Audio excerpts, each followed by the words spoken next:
मेरा प्रिय साथीहरू, प्रभु यीशु मसीहको नाममा जय मसीह। आमेन। आउनुहोस् हामी पवित्र शास्त्र बाइबल कलस्सीको पुस्तक 3 को 12 र 13 वचनमा तपाईहरूको निम्ति लिएर आएको छु। आमेन। यहाँ 12 मा यसरी लेखेको छ, यसकारण परमेश्वरका चुनिएकाहरू पवित्र र प्रिय भएर तिमीहरूले करुणा, दया, दीनता, नम्रता र धैर्य धारण गर। आमेन। हालेलुया।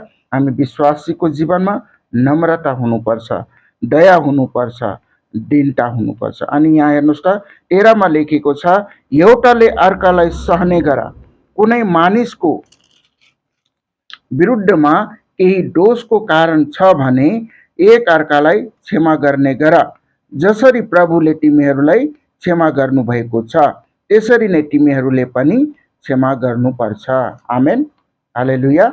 अगर यो वचन तपाईँ सुन्दै हुनुहुन्छ भने म तपाईहरूलाई भन्न चाहन्छु, हामी पनि आफ्नो विरोधीलाई अथवा तपाईको विरुद्धमा कसैले केही भनेको छ भने तपाईले पनि माफ गर्नुपर्छ। आमेन। जसरी येशू मसीहले हाम्रा अपराधहरू माफ गरिदिनुभयो, हाम्रो गल्तीहरू माफ गरिदिनुभयो, त्यसरी नै हामी एक अर्कालाई के गर्नुपर्छ?